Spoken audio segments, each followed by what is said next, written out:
میرے نبی نے جوانوں کی زندگی بدل دینے والا ایک خوبصورت سا جملہ ارشاد فرمایا ہے، جس جملے نے، جس فرمان نے لاکھوں کروڑوں گنہگار نوجوانوں کو توبہ کرنے پر مجبور کر دیا، جس جملے نے، جس ارشاد نے لاکھوں کروڑوں نوجوانوں کو اللہ کا محبوب بنا دیا۔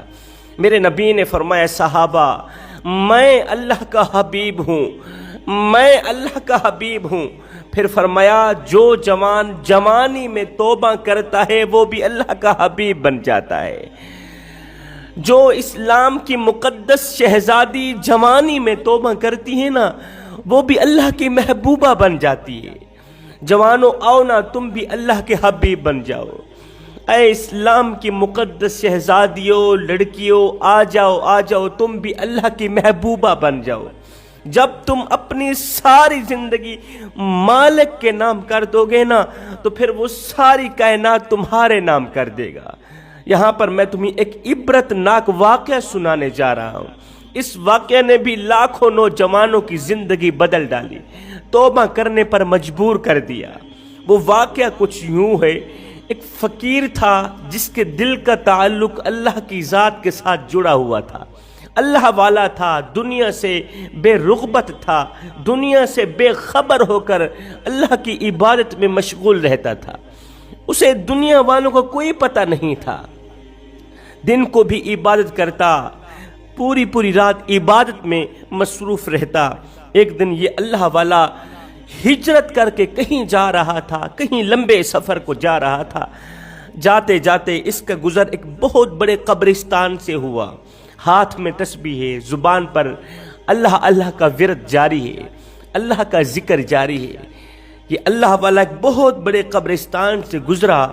اچانک اس کی نظر دو ایسی قبروں پر پڑی، اس کی نظر دو ایسی قبروں پر پڑی جو قبریں دوسری قبروں سے الگ تھلگ نظر آ رہی تھی، دوسری قبروں سے منفرد نظر آ رہی تھی۔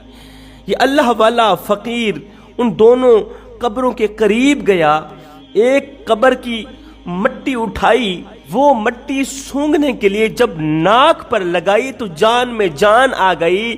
کیا سونگھتے ہیں، کیا محسوس کرتے ہیں کہ قبر کی مٹی سے کستوری کی خوشبو آ رہی ہے۔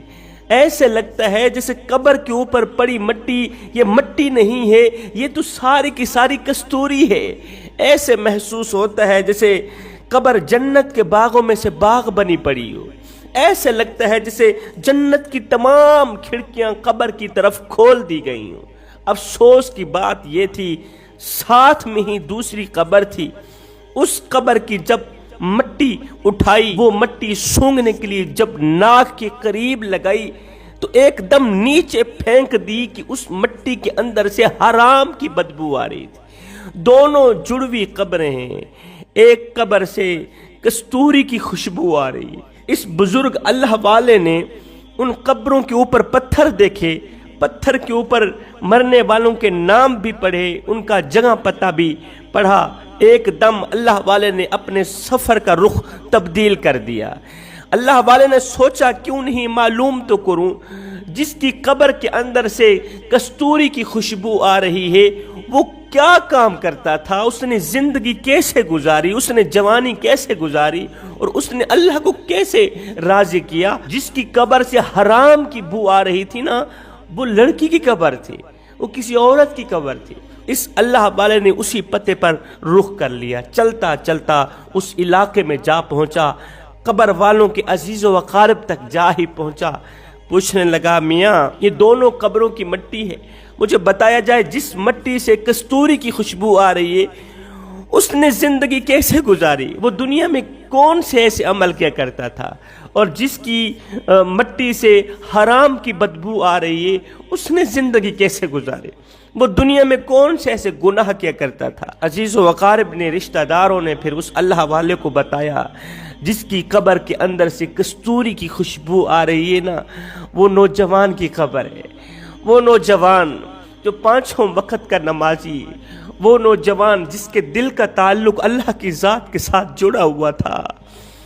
جب بھی آذان کا وقت آتا، اذان کے وقت، آذان کے ٹائم، نماز کے ٹائم، یہ نوجوان سارے کام کاج چھوڑ کے، ساری مصروفیات چھوڑ کے مسجد میں جا ملتا، مسجد میں نظر آتا۔ جب یہ نوجوان چلتا تھا، اس کا سر نیچے ہوتا تھا، آنکھیں حیا کے دامن میں چھپی ہوئی ہوتی تھیں۔ اس نے اپنی زندگی آوارگی میں نہیں گزاری، اس نے اپنی زندگی غفلت میں نہیں گزاری۔ کوئی بھی گناہ ہو جاتا تو فوراً توبہ کر لیتا، اللہ کا محبوب بن جاتا۔ یہ بڑے ہی اچھے اخلاق والا تھا۔ اب دوسری قبر کی مٹی کی طرف اشارہ کرتے ہوئے اس اللہ والے نے پوچھا کہ یہ قبر کس کی ہے؟ عزیز و اقارب نے کہا یہ ایک گنہگار عورت کی قبر ہے، یہ بدکار عورت کی قبر کی مٹی ہے، اس لیے اس کے اندر سے حرام کی بو آ رہی ہے۔ حرام کی بو کبھی نہ آتی اگر یہ عورت چند گناہ نہ کرتی۔ کون سے گناہ کرتی تھی؟ اس نے اپنی زندگی کیسے گزاری؟ لوگوں نے کہا یہ شادی شدہ عورت تھی، اس کا شوہر جب امیر تھا ہزاروں نعمتوں کی بارشیں برساتا تھا، اس کا شوہر جب پیسوں والا تھا، جب صحت مند تھا، اس نے اپنی بیوی کی ہر ایک خواہش پوری کی، لیکن اللہ کا کرنا ایسا ہوا کہ اس کا شوہر بیمار ہو گیا، اس قدر بیمار ہوا کہ چلنے کے قابل بھی نہ رہا۔ اس عورت نے کیا کیا؟ بجائے ساتھ دینے کے شوہر کو تنہا اکیلا چھوڑ کے شہر میں جا ڈیرے لگائے، غیر محرم مردوں سے ملتی، بغیر نکاح کے، بغیر شادی کے ان سے گناہ کرتی، زنا کرتی۔ اس عورت کا معیار اچھا نہیں تھا، کردار اچھا نہیں تھا، اس کی بد اخلاقی کی وجہ سے محلے میں رہنے والی عورتیں پریشان رہتی تھیں۔ میرے نبی سے پوچھا گیا یا رسول اللہ، ایک عورت ہے، نماز بھی پڑھتی ہے، قرآن بھی پڑھتی ہے، تہجد بھی پڑھتی ہے، لیکن وہ زبان کے ذریعے، بد اخلاقی کے ذریعے محلے میں رہنے والی دیگر عورتوں کو تکلیف دیتی ہے۔ میرے نبی نے فرمایا وہ جہنمی عورت ہے، وہ جہنمی عورت ہے۔ پھر پوچھا گیا یا رسول اللہ، ایک عورت ہے، نماز بھی نہیں پڑھتی، قرآن بھی نہیں پڑھتی، تہجد بھی نہیں پڑھتی، لیکن اس کی زبان میں اتنی مٹھاس ہے، اس کا اخلاق اس قدر اچھا ہے کہ دیگر عورتیں اس پر بہت ہی زیادہ خوش ہیں۔ میرے نبی نے فرمایا اس پر اللہ راضی ہو، اس پر اللہ راضی ہو، وہ یہ اخلاق اپناتی رہے، دیگر عورتوں کو خوش کرتی رہے۔ ایک دن آئے گا یہی اخلاق اسے نمازی بنا دے گا، اسے تہجد گزار بنا دے گا۔ عزیز و اقارب نے کہا اے اللہ والے، اس عورت کا اخلاق اچھا نہیں تھا، اس کا کریکٹر اچھا نہیں تھا، اس کا کردار اچھا نہیں تھا۔ شوہر کو تنہا گھر میں اکیلا چھوڑ کر غیروں میں جا ڈیرے لگائے، غیر محرم مرد کو خلوت میں مل رہی تھی، اس کی خواہش پوری کرانے کے لیے، تھوڑی دیر کی لطف لینے کے لیے۔ اسے نہیں معلوم تھا کہ گناہ کے دوران بھی موت کا فرشتہ آ جاتا ہے، اسے پتہ نہیں تھا۔ گناہ کرتے کرتے ہی اس کی روح نکل گئی، گناہ کرتے کرتے روح نکل گئی۔ آج قبر کی مٹی سے حرام کی بو آ رہی ہے۔ وہ نوجوان جس نے اپنی زندگی آوارگی میں نہیں گزاری، جس نے اپنی جوانی آوارگی میں نہیں گزاری، غفلت میں نہیں گزاری، اس نے اپنی جوانی مسجد میں گزاری، اپنی زندگی دین کی راہ میں گزاری، آج اس کی قبر کے اندر سے کستوری کی خوشبو آ رہی۔